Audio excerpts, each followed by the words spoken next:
সবাই বিয়ে হয়ে গেলেই বলে ভালোবাসা পরিণতি পেল। আমিও নিজের কোনো কোনো ছবিতে এরকম ক্যাপশন দিয়েই থাকি। কিন্তু সত্যিই কি বিয়ে মানে ভালোবাসার পরিণতি? সত্যিই কি বিয়ে করে সবাই ভালো আছে?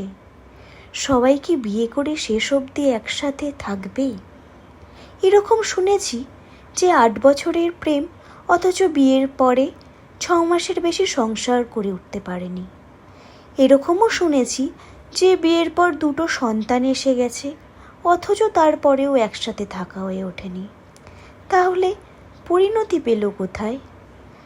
একটা সময় ছিল যে বনিবনা না হলেও দুজন একসাথে থেকে যেত, সেটাও কি ঠিক?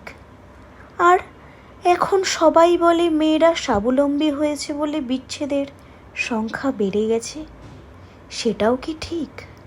হ্যাঁ, একসাথে থাকতে গেলে একটু ছাড়তে হয়, একটু সময় দিতে হয়, একটু ধৈর্য ধরতে হয়, কিন্তু সেটার মানে আবার এই না যে সব সময় অন্যায় মুখ বুজে মেনে একসাথে থেকে যেতে হবে। দিনের শেষে সেই ভালোবাসাই পরিণতি পায় যেখানে শেষ দিন অবধি হাজার মান অভিমানের পরেও কেউ কাউকে ছেড়ে যাওয়ার কথা ভাবতেও পারে না। কথায় আছে, ভালোবাসি বলতে 1 সেকেন্ড লাগে, কিন্তু সেটার পর যে দায়িত্ব আসে সেটা পূরণ করতে একটা গোটা জীবন লাগে।